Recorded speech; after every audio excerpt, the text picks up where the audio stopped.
The NFL just robbed a Chicago Bears playmaker, and this is for real, legitimately ridiculous. What's up? This is Sports Talk Bears. I'm your host, Sean. Hey, we are moving towards 10,000 subscribers. You guys help us out. Join the family here. Hit that subscribe button. So, the playmaker that I'm talking about is safety Jaquan Brisker. And this guy just played a huge role in the Chicago Bears 24-18 win over the LA Rams. And this was last Sunday.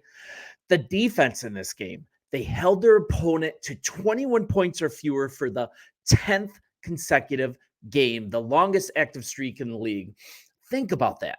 10 games under 21 points. And Jaquan Brisker got majorly disrespected by the league when the players of the week came out from the NFL. And I'm just going to call this up on Twitter. So this is going to be bulletin board material that Jaquan Brisker really, really needs. Now, whether this is manufactured for motivation and I think it's a snub, but his response when saying this on Twitter, just a simple thank you. Just thank you. And this set of data from Pro Football Focus, this highlights how Brisker is balling this season. 128 coverage snaps, 54.2 passer rating allowed, 54 yards allowed in coverage, and 1 interception. And that's coming into this game. Let that sink in. These are epic numbers. A 54.2 passer rating allowed. I think this is showing that Brisker is in the middle of a breakout campaign, and I'm not sure how you can really argue with that. This is just looking like an epic year. And who he is as a player, it doesn't even show up on the stat sheet either. He makes impact plays constantly. And you know what? This guy's ability to tackle, it's a luxury the Bears don't overlook, and neither should we. He just absolutely sticks people. On 3rd and 7 with the Rams possessing the ball, down 6 with a chance to take the lead. This is the time of the game when us as Bears fans, I think we have PTSD. I started getting a knot in my stomach. They're going to blow this. But the Rams do a dump off pass. They get 5 yards to Kieran Williams, but Brisker just absolutely stonewalls him, just leveled him with a shoulder hit. The Rams punted, but they got the ball back with just over a minute to go. Hey, Presley, thanks for that. That's my daughter. On another play, his fellow 2022 draftee, Kyler Gordon, he's shown that he can make plays off blitzes, right? But on Sunday, Brisker showed that he could do it too. He sacked Stafford on 2nd and 10 from the Bears' 36-yard line in the 4th quarter. That held the Rams to a field goal, and that was huge. And I mean, a little bit more on his game. Make no bones about it. This is a statement win. And I'm going to go to the story on yahoo.com for some of these quotes. You guys check out the story in its entirety. This is from Coach Flus. You could feel all 3 phases really to seal the deal on this game. You get the stops on defense. Offense does a great job with the clock at the very end. And then we get that interception. And this is what our coaching staff is talking about: playing complementary football, playing complete football in all 3 phases of the game. And actually, we got that for the first time this year during this LA Rams game. And you should really be dominating. This is straight from Brisker. Once we get everybody coming in together, everybody doing their jobs and things like that, and play calls, things like that, everything lines up just right. You absolutely should be dominant. And I agree. And not only is Brisker going to be one of the top few safeties in the game after this year, I think that's where he's heading. The NFL, they just gave him huge bulletin board material. And I want this chip on his shoulder. And you might think that these in-season awards mean nothing. Brisker doesn't agree. Neither do I. Neither should you. He was an absolutely prime candidate for the NFC Defensive Player of the Week. His pick at the end essentially sealed the win. A huge exclamation point on a huge win. But like I showed earlier, instead the NFL chose Atlanta Falcons linebacker Troy Anderson as Defensive Player of the Week. He wasn't a slouch. Anderson led the NFL with a career-high 16 tackles, had a 47-yard interception return for a touchdown, and this was in Atlanta's 26-24 victory over the New Orleans Saints. Yeah, these awards are objective. Yeah, it was a great performance. Brisker's was just straight up better. And what I love about this, I'm glad he didn't get the award because this is fuel for the fire. Brisker took note of this snub. Sounds like he's going to use it as motivation moving forward. Thank you, NFL. And let's look at this performance in a little more detail. He led the Bears with 12 total tackles. I'm not sure what a snackle is. 8 solo tackles, 1 sack, 2 tackles for a loss, 1 quarterback hit, 1 pass breakup, 1 interception. That's the all-important one because it was a game-sealing pick. And it should have been even more impressive. Brisker, he should have had 2 picks.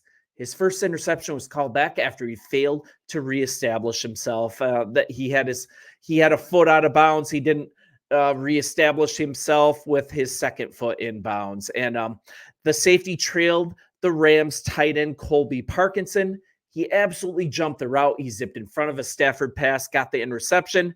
But then the referees ruled that he didn't reestablish himself after coming back in bounds.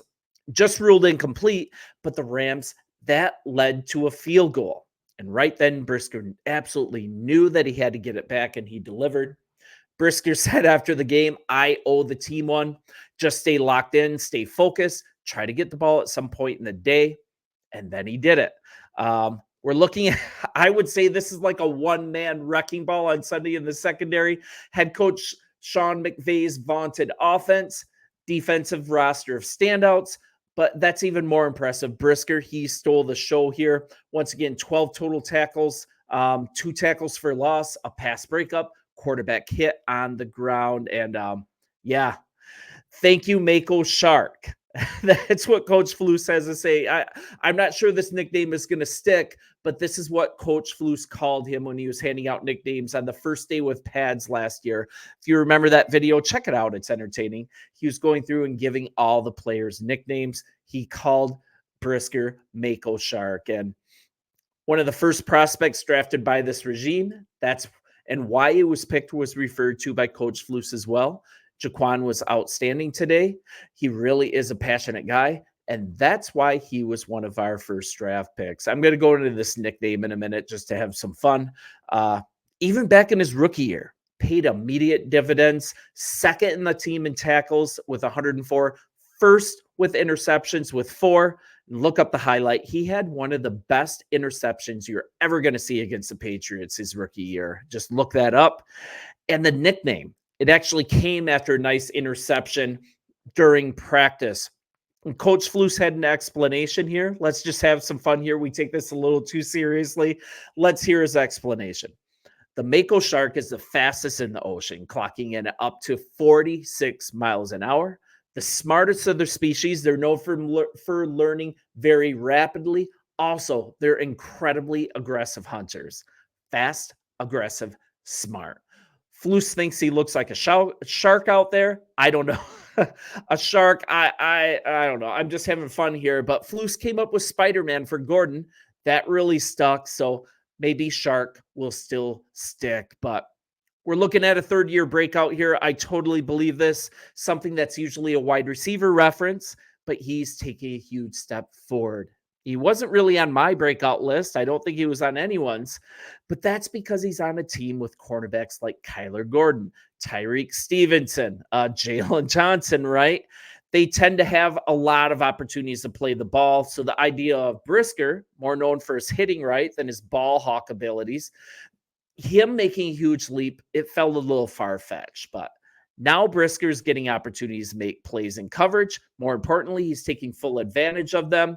And it's been huge to pair him up with Kevin Byard. Both guys can play in coverage. Both guys can play in the box. They don't really have a specific role for each of them. And it's huge to mass coverages for the opposing offense. The opposing offense, before they could look back when Eddie Jackson was back there with Brisker, see where they're playing and kind of see the Bears would kind of telegraph their coverage by their safety placement. Now there's no clue whatsoever back there. So that's just like another little tidbit. And it's also might be why Brisker has more freedom to make plays on the ball. And kind of looking at stats coming into the season, this is impressive. He was drafted in 2022, number 48 overall. He has started coming into the season. He started all 30 games he's appeared in. 208 tackles with 139 solo, 7 quarterback hits, 8 tackles for a loss, 5 sacks, 2 interceptions, 3 forced fumbles, 2 fumble recoveries. And this is the most telling. Since he's entered the NFL, he's ranked 8th in the league in total tackles among defensive backs. Once again, this is from a safety position. This is among all defensive backs. And let's close with kind of looking at where the secondary is this year. Man, he has been so good for us. He is part of a secondary. The secondary ranks 2nd in the NFL through only 4 games. They've allowed just 2 passing touchdowns, 2nd in opposing passer rating, that's 69, and ranked 4th in opposing completion percentage, that's 61.5%. And also, man, 4th in opposing completion percentage, 61.5%. 2 scores through the air in 4 games. Absolutely ridiculous. And this kind of calls into the defense as a whole. I think we might be seeing a historic defensive unit here. It ranks in the top 10 of several categories. And those categories are including points per game, 18.8. That's 8th in the league. Passing yards, 174.5. That's very low, 8th in the league. Total yards allowed, 295.5. That's 10th. Takeaways, 8. That's 3rd. And third downs, 29.1%, which ranks 5th. You guys, we are in such good shape here as a team, especially as a defense, and you're starting to see this offense pour it on. I think you're going to see a sea change a little bit that after this Carolina game, you might be like, hey, maybe we're an offensive team too, and we definitely have the talent to do it. I want to hold on for a couple more weeks to get Ryan Bates back from IR. Then you're going to see the real iteration of this offensive line, what the coaching staff wanted coming into the year. That's also going to greatly boost what we see from this offense as a whole. But right now, let's just celebrate the defense. Let's celebrate after all this nonsense. We are 2-2 with a huge opportunity to go 3-2. And the extra frosting on the cake, we can get Carolina even closer to finishing as the worst NFL team this year, and we can get that number 1 pick in the 2nd round that they still owe us, and that's just huge. If that pick is number 33, it's like they just gave us another 1st rounder, and we know how to use it. You guys, the comments have been great. Continue. We should be excited about this Bears game against the Carolina Panthers at home, where the Bears have the NFL leading longest home win streak, and let's continue it. You guys bear down, and I will talk to you soon. Enjoy the